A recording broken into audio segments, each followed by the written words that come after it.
Hello, my name is Alina Agüero. I was born in Cuba, in Santiago de Cuba, but I grew up in Venezuela and then lived in Canada. And now, for the last 25 years, I've been living in Madrid and I love it here. I have a PhD in chemistry. I studied in Strasbourg, in France. And now I lead a research group dedicated to the development of coatings for the protections of materials at the National Institute of Aerospace Technologies here in Madrid. When I was finishing my high school, I was not so sure of what I wanted to do in terms of a specific branch of science, but I knew that I wanted to understand why nature works the way it does, and also what are the forces of nature and the universe. And after fidgeting a little bit with myself, I went to chemistry, and I've never regretted it. Yes, I must tell that I went to school in Venezuela in an all girls school, and I am the only one with a PhD in science from my group. We were 40 girls, and most of them studied, but unfortunately, during those times, um, uh, the message that we got is that we needed to find a good man and form a family. And yes, we should study, but not necessarily because we had to work later on. Fortunately, my mother always taught me a completely different idea. She said that I should not depend on anybody, that I should always depend only on myself, and that I had to go as far as I could. I had to use all of my talents, all of my intelligence, and everything I could get from inside to reach as high as I could in any career, in any profession that I decided to pursue, and I did that. Well, generally speaking, I think that the situation regarding women and professions and in general have evolved in a positive way, but I think there's still a long way to go. When I went to school, as I said, we were all girls, and we got this message that I mentioned before. Then when I went to university, I went to a technical university. There were only sciences and engineering there, and we were the minority. And in my promotion in chemistry, only two of us achieved the PhD in chemistry, whereas many, many more boys did it. Relatively speaking, I think things are a lot better, but we still have a roof in some areas, not in all. If we look at politics and um, we see how equality is reached. But for instance, in my institute, all of the management group is male, and there's no reason for that. There are very many capable women here that could do the jobs that they're doing. I don't know if better, but in a different way, because we're different. There's no doubt about it. But we can do the same things in different manners. This applies also for universities. There are many women already in the highest degrees of professorship. But when you look at the university presidents, at least here in Spain, you see that there are very few. The percentage is really low, and that needs to be changed. And I think since this video is directed to young girls, that it is in your hands to keep this fight. And actually, we will keep doing it, but you will inherit part of that fight. Absolutely not.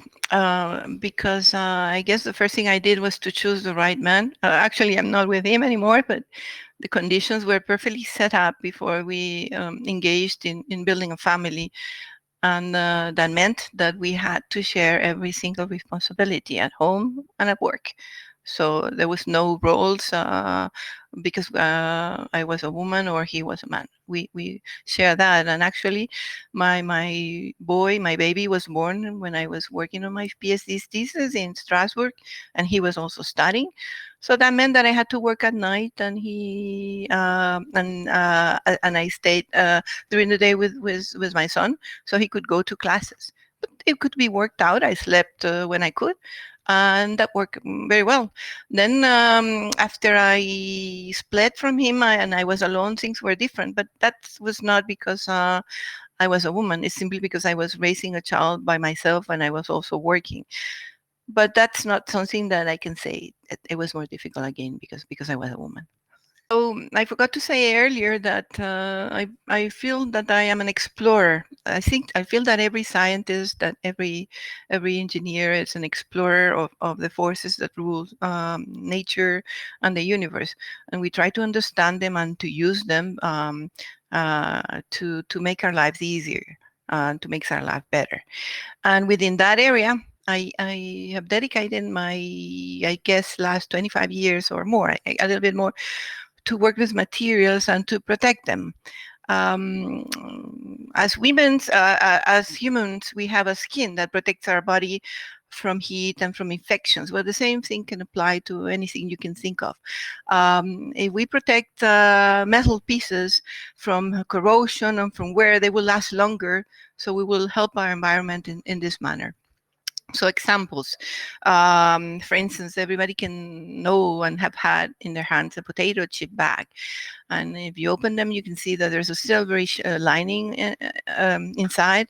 And that is a very thin aluminum layer, which is there to protect the potato chips from degrading, from becoming mushy when they're exposed to air or humidity. So this layer is there as a barrier, and so that they can stay fresher in the supermarket shelves or in your own homes.